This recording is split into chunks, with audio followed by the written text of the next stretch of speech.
Welcome back to Transparent Physics. Our Noobster class series on adding two-dimensional vectors continues. Lesson 3, Rise of the Resultant.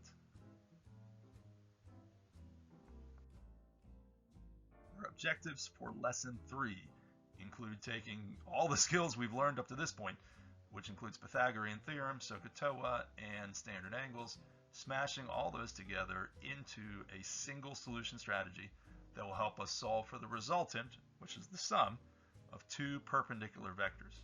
So it's a still slightly artificial situation. We can only do two vectors and they have to be at right angles to each other, aligned on the x and y axes, but it's a very important step in getting to our ultimate goal of adding any vectors we want to together. A reminder that when we're solving for any vector, we have to look for both the magnitude and the angle, and I'll show you how to calculate both of those in this lesson. And then also, this technique does have a bit of an Achilles heel. Depending on what quadrant you land in, your calculator might not tell you the correct answer right away. The correction is simple, but we need to know that we need to do it, and it'll be pretty easy to execute in those cases. Okay, I feel like we're in a road so far segment from Supernatural. Play a little Carry On My Wayward Son in the background for me, because I, by copyright, cannot do it myself. But let's see what we've done so far. First of all, the standard angle. The standard angle is an angle measured with respect to the positive x-axis. The positive x-axis is, again, the horizontal line pointing to the right. If we go upward from the positive x-axis, aka counterclockwise, that's considered a positive angle. If we drop downward from the positive x-axis, aka clockwise, that's considered a negative angle. And again, we're going to see both positive and negative angles throughout this solution. So hopefully at this point you're comfortable with both. You're fluent in speaking both positive and negative angle. Next up is Pythagorean Theorem. Again, we have a squared plus b squared equals c squared. Doesn't matter which two sides are a or b. But the hypotenuse always has to be opposite the 90-degree angle.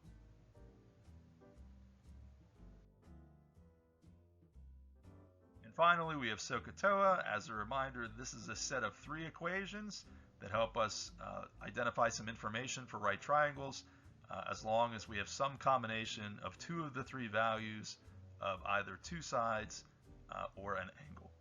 So depending on where we define our angle, that determines what we name our sides: adjacent, opposite, and hypotenuse.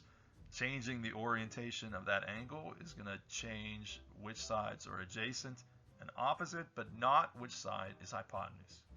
And then we have our three relationships. Sine of theta is opposite over hypotenuse, cosine of theta is adjacent over hypotenuse, and tangent of theta is opposite over adjacent. For this particular lesson, we're only going to worry about the tangent of theta equation, but sine and cosine will have their time in the sun soon enough.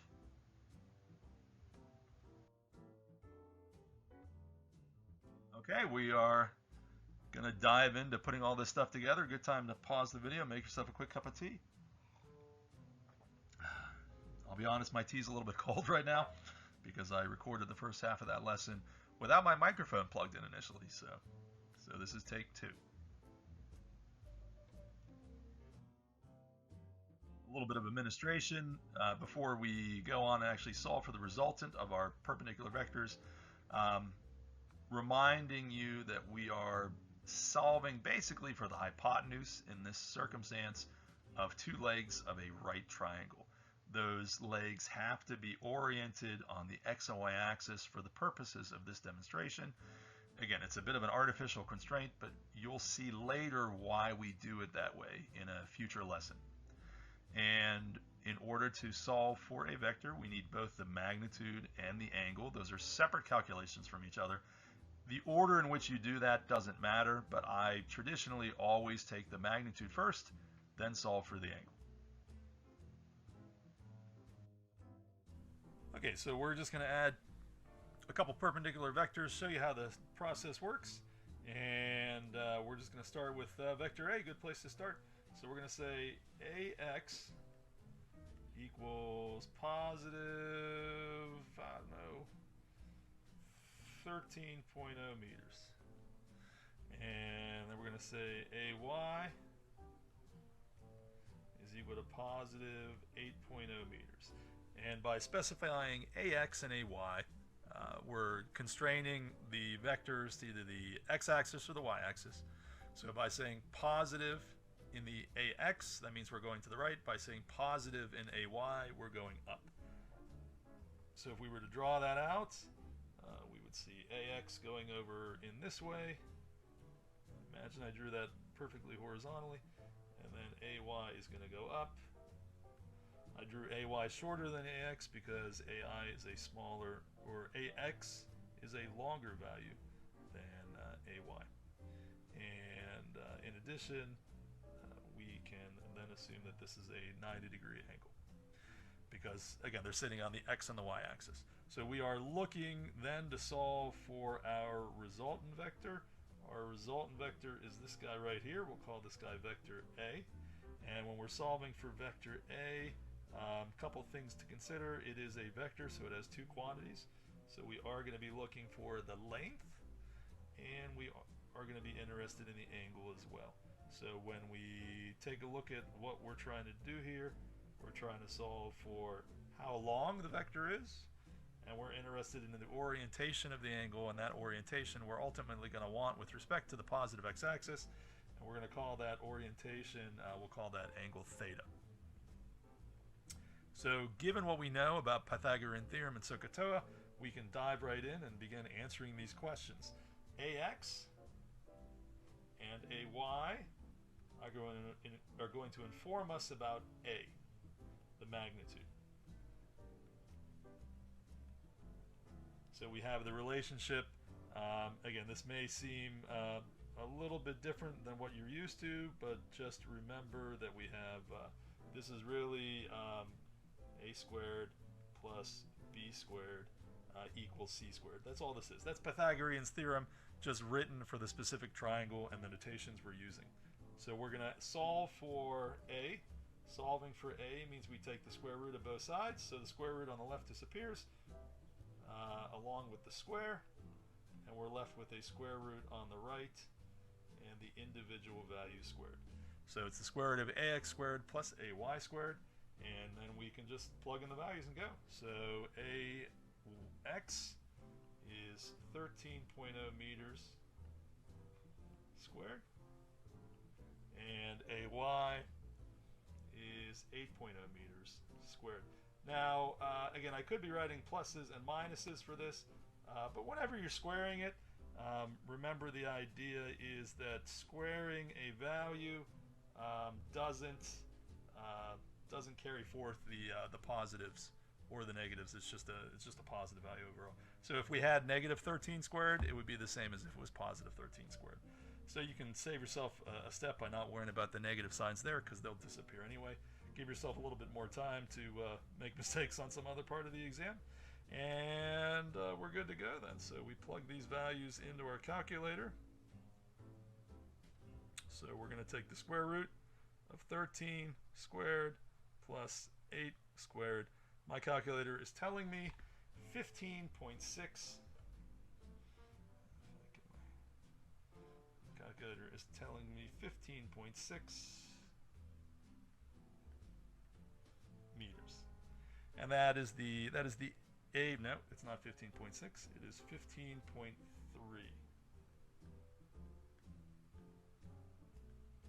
15.3 meters. It's 15.26. So 15.3 meters is our length. For the angle, again, we have all three sides now. We know the opposite and the adjacent and the hypotenuse. Given the angle that we're noting here, we have the adjacent side right here, the opposite side right here, and then this is the hypotenuse up here. Again, I'm going to go back to the initial AX and AY values. We know those are right, and that ties in a little more closely with ultimately where this technique is going to take us. So going with the opposite and the adjacent, we are going to use tangent here. So tangent of theta is equal to the opposite over the adjacent values. And in order to solve for the tangent, what we are going to do is we are going to take the inverse tangent of both sides. And then inverse tangent and tangent cancels out and leaves us with just the theta on this side. And the theta is the inverse tangent of opposite over adjacent. Opposite is AY, adjacent is AX. And this is something we're going to see consistently whenever we write this equation. This is really sort of the default. I want us thinking about this version of the equation right here as really where we're going to be at. It's going to be the angle is equal to the inverse tangent of the y value over the x value. And we're going to see that again and again and again and again and again. So we can plug in our values, and we're going to see the inverse tangent, excuse me, is going to be equal, inverse tangent AY is positive 8. And AX is positive 13. So we'll let the calculator tell us what the answer is. Make sure when you're doing this way that your calculator is in degrees, not radians. Depending on how fancy your calculator is, it may assume that you want to automatically start in radians, but in this case you'd end up with the wrong answer doing it this way. And my calculator gives me 31.6 degrees. So when we take that, we put it all together, we have the quantity A, which we can specify as a vector quantity, knowing that it is a magnitude and an angle. So we can say 15.3 meters as the magnitude at 31.6 degrees. And it never hurts just to stop and say, does this actually make sense? Does it make sense that the hypotenuse is 15.3 meters? Yeah, it does, because the hypotenuse is always going to be the largest side of the triangle, so that's larger than 13 or 8. And the angle at 31.6, the way the triangle is set up, the AY is shorter than the AX. So that's going to pull it closer to the horizontal. So in this case, that would be below 45 degrees. So again, I mean, things check out based on what our initial information was. And there we go, a fairly straightforward application of adding two perpendicular vectors to get a resultant vector. Okay, just to show you that this technique is pretty flexible regardless of what your initial vectors are. Let's take a look at a vector that's sitting in a different quadrant. To review, what I mean by quadrants is that we have our axes like this, and we have Q1, Q2, Q3, and Q4. And we just did one in quadrant 1. Let's do one in quadrant 4, and I'll show you how those the trigonometry actually gives us some advantages in terms of solving out our answer. And we're going to say that we have bx equals, we'll do positive again here, we'll say bx equals 35 meters. And then we're going to say by, in this case, let's make it a negative this time, negative 42 meters. So if I was to sketch this out, bx is still going to the right,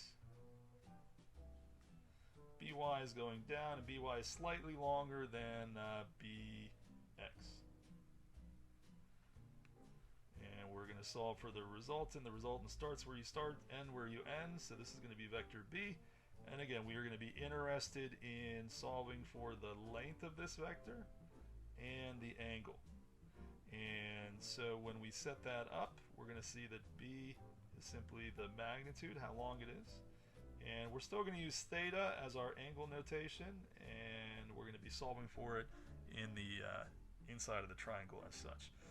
The technique is pretty much going to be identical regardless of the fact that the triangle is pointing in another quadrant, but we can see that based on the way this is set up, it starts at the axis and it's going down into quadrant 4.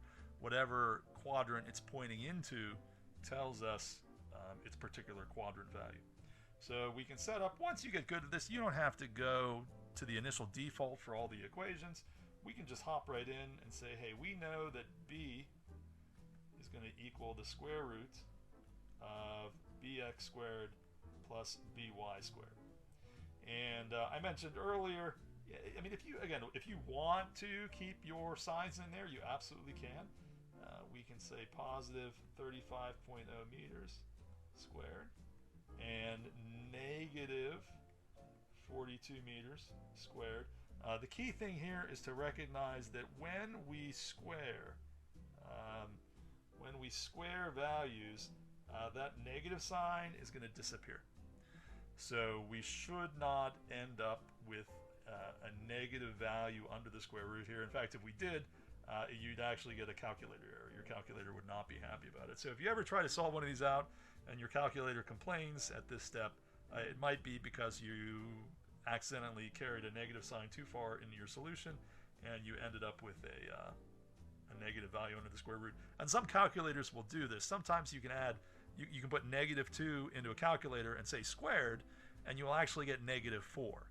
Now -2 squared is not actually -4, but your calculator is following a pretty precise order of operations. So when you type in -2 squared, what your calculator actually sees is -1 times 2 squared. So it actually squares the 2 first and then multiplies by -1, and you could end up with a negative sign without even anticipating that you're going to have it. So, realistically speaking, you need to put a lot of negatives, or you need to put a lot of parentheses under your square root, or you can just avoid it entirely and just recognize that the negative sign is going to go away when you square it anyway, and just save yourself a step and don't even put it in. Know that it should be there, but know also what your answer is going to be. So I've got 35 squared, -42 squared, and my calculator tells me that I'm going to get 54.7 meters for an answer here. So the magnitude, switch back to pen mode here. So our magnitude is 54.7 meters. The angle, again, I can go any way I want to, but because the nature of the way we set this up, we have the adjacent and the opposite sides provided to us as initial information. I'm just going to stick with that again. And again, I don't need to start off from scratch. I know I'm going to be using tangent.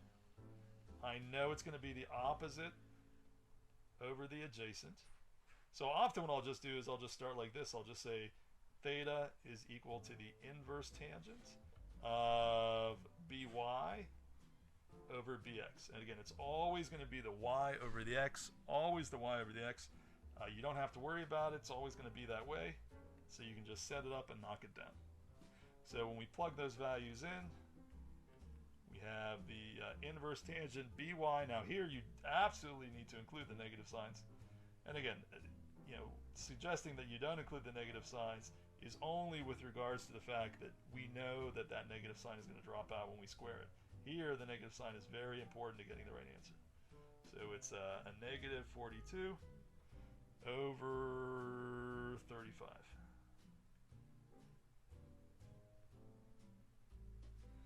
And when we plug that into the calculator, what we're going to end up with, inverse tangent, -42 divided by 35, and I get negative 50.2 degrees.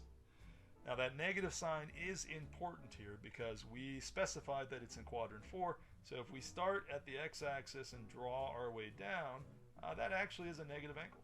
So we're okay with the fact that we got -50.2 degrees. That just means we're dropping down into quadrant 4 instead of swinging up into quadrant 1. So when it's all said and done, vector B, add a little vector hat for formality, is going to be equal to the magnitude 54.7 meters and the angle -50.2 degrees.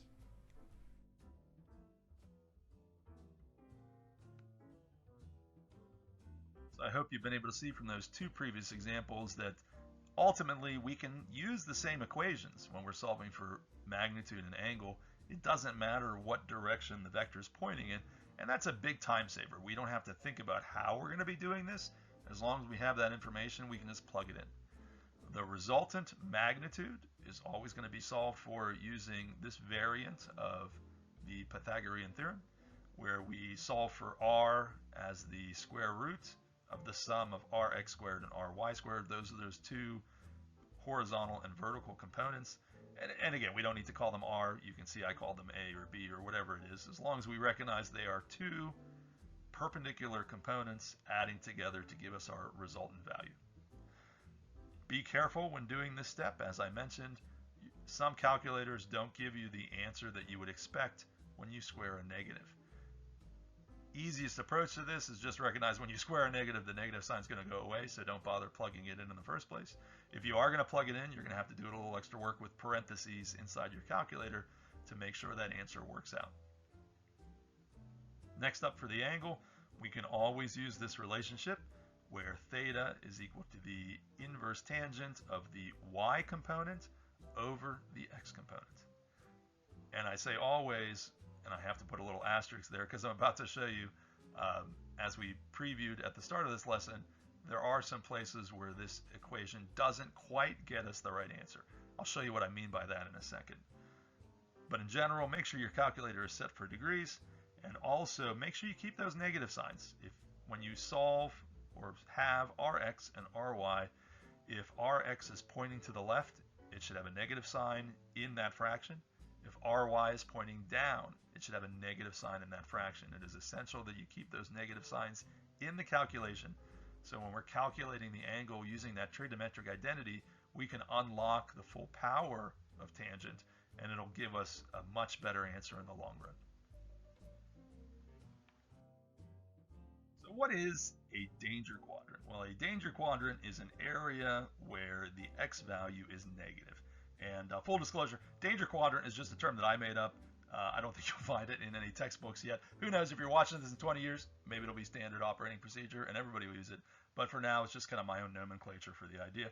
But if we have quadrants 2 and 3, I call those the danger quadrants because you're not going to get the right answer for the angle immediately.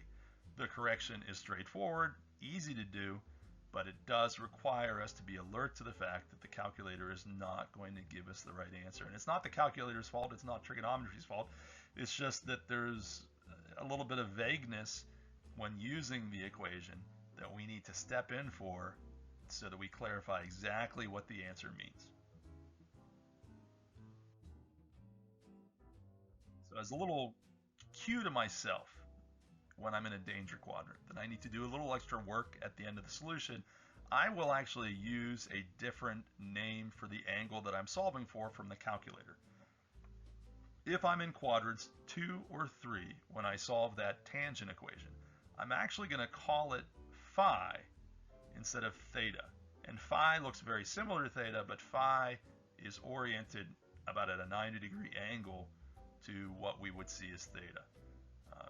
If you look inside of phi, you can see the letter P, and that's a way I sort of help myself remember which one's phi and which one's theta. So I'm going to talk through real quick how we solve for the correct angle, but I think it's going to make more sense once I show you actually it working out in practice. But we've got a vector hanging out in quadrant 3 right now, and whenever you're in a danger quadrant, you're going to take the angle that the calculator gives you and just add it to 180. Now, the angle that the calculator gives you might be a positive angle, it might be a negative angle. That's fine. This equation works out correctly either way. So in this particular instance, if I was sitting in quadrant 3 like this, maybe the angle's 35 degrees. That's what the calculator would tell me. Now, if I wrote down 35 degrees as an answer, that's not correct because a 35-degree angle should be sitting in quadrant 1, and this clearly isn't. But if I just take 180 plus 35 degrees, I get the right answer. So in this case, the final answer would be 215 degrees. And that's it. That's the correction. I'll show you how this works out in a couple examples. So let's see a couple of examples of how this works out both in quadrant 2 and quadrant 3 about how we correct for that danger quadrant. And in order for this to be sitting in quadrant 3, well, let's start with quadrant 2. So we have CX, and then we have CY. So that's going to pop us up into quadrant 3. So we have our resultant vector here. We'll call this C. And whatever these values are, we can say CX. Now CX has to be negative, so we'll say it's negative 7.5.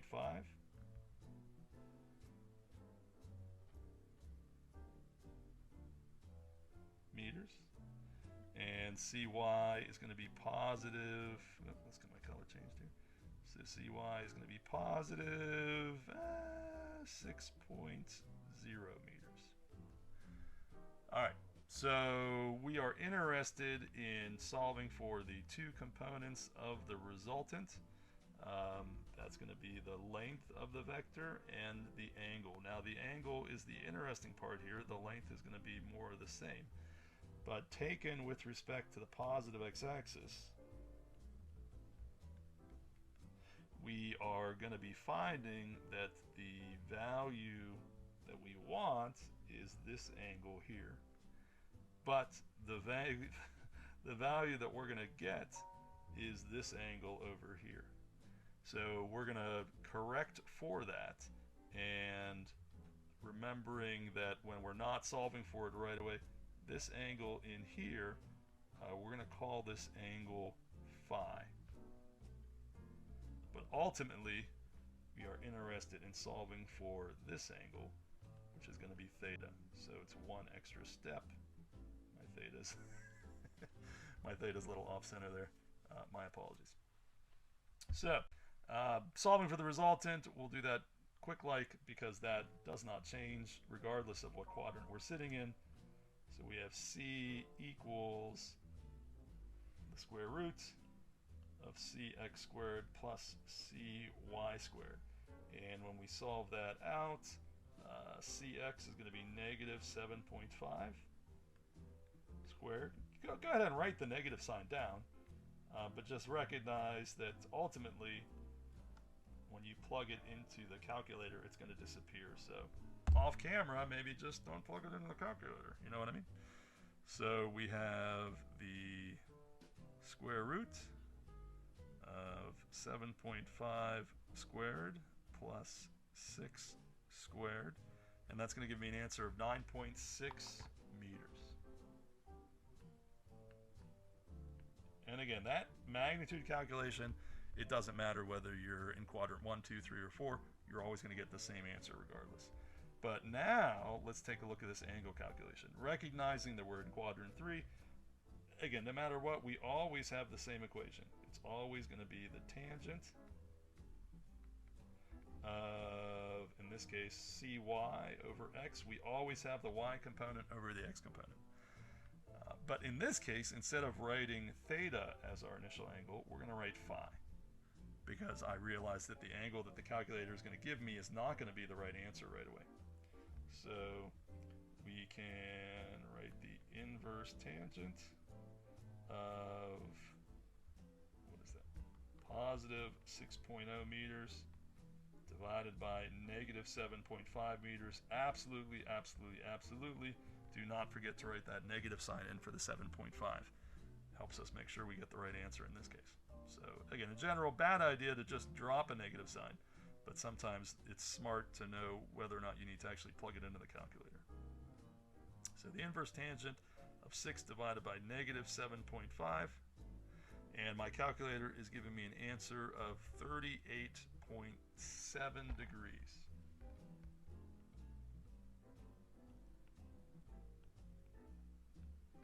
And then you also have to watch out for the fact that there is a negative sign in front of it. So it is negative 38.7 degrees. Common mistake is that sometimes my students will just write the magnitude and fail to notice that there's a negative sign in front of it. But that negative sign is very important. So looking at an angle of negative 38.7 degrees, that would, on first blush, appear to be an angle in quadrant 4. But clearly our resultant is not pointing in that direction. So what we're going to need to do is correct for it using our handy-dandy correction equation. And it's pretty straightforward. Theta is just going to be equal to 180 plus phi. So we just take 180 plus the negative 38.7 degree value that we just solved for. And when we plug those into the calculator, adding a negative is the same as subtracting. So 180 minus 38.7 is 141.3 degrees. And that looks to me like a very quadrant 2 sort of answer. So our final answer for C would be, so 9.6 meters at 141.3 degrees. Okay, so that's an example in quadrant 2.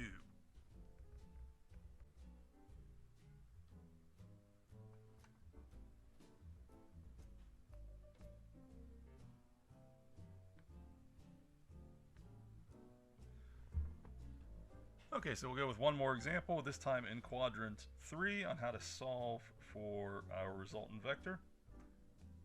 So in order to be in quadrant 3, we're going to need a negative x and a negative y this time. So we're going to put dx and dy.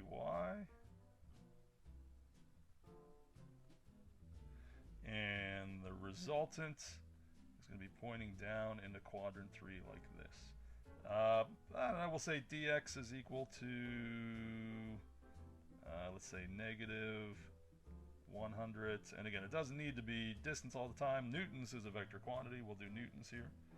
And dy looks to be maybe a little bit shorter. We'll say dy is negative 90 newtons. And as before, we are interested in solving for the length of the resultant vector, and the angle is a little more complicated because we take it back to the positive x-axis. So we are interested in solving for this guy, but as circumstances will conspire that we don't get that right away, we will instead end up with a different value. So we're going to end up with this guy over here instead to start, which is fine. You know, we'll work with it. That's okay. Just recognizing the idea that the angle that we're going to be solving for to start with is actually going to be phi. It's going to be phi, and the angle that we want is going to be theta. And the way I sort of keep those straight from each other is I sort of imagine that this is like a movie studio set or something, and phi is kind of like your stunt double. So you have a plain, like a pane glass window in a bar fight, and Harrison Ford needs to get thrown through the window, but obviously Harrison Ford's not going to get thrown through the window. So the fact that the symbol is sort of on its side is sort of like, if you imagine this is kind of like a hat here. So the stunt double gets thrown through the window, and then we cut, and then Harrison Ford stands up and brushes off the glass. So you know, ultimately we want to end the scene with Harrison Ford. So Harrison Ford is theta. But to start with, we got the stunt double, which is phi. So maybe that helps you keep them straight. I don't know, but there you go. So we are interested in ultimately getting this angle. So when we take a look at this, again, the magnitude is the magnitude is the magnitude. It's never going to change. We can always use the relationship d equals dx squared plus dy squared. And so to that extent, we can just plug those values in. Now again, they're both negative, so we have to be careful. As I mentioned earlier, anytime you're squaring negative values on your calculator, make sure it's giving you what you think it should give you.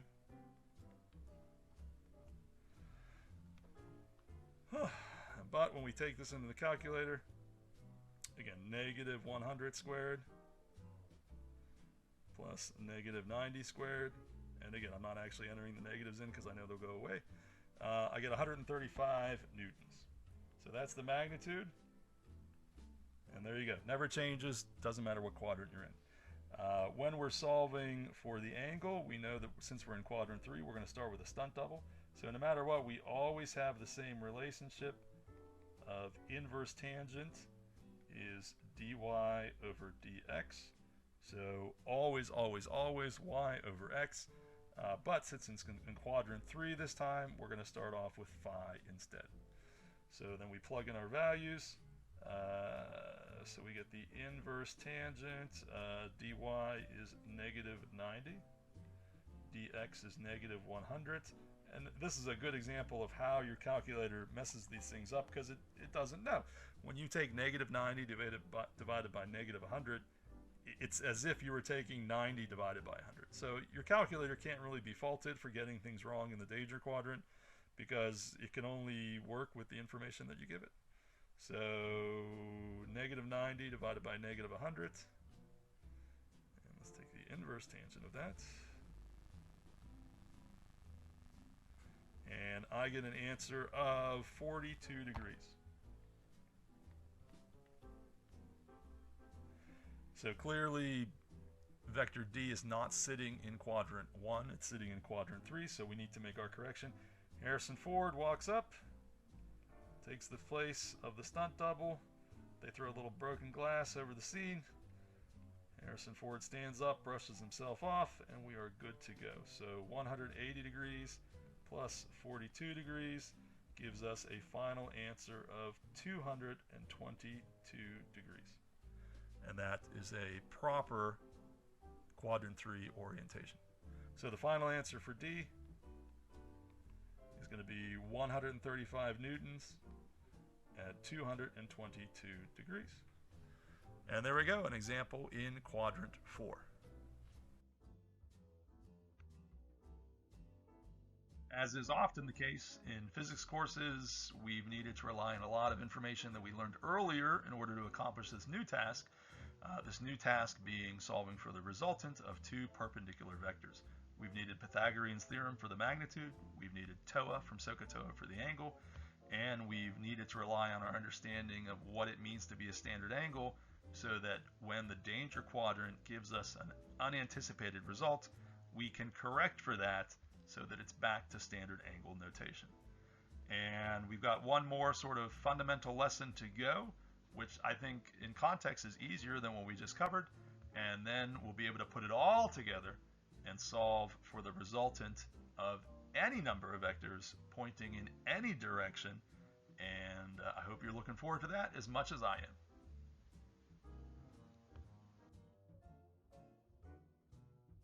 As always, if you found the content of this video to be useful, consider liking the video. If you have questions about what we talked about, leave a comment. And to be informed of what's coming next in the transparent physics pipeline, make sure you subscribe to the channel. And I do appreciate this opportunity to guide you a little further ahead on your understanding of how to add two-dimensional vectors together.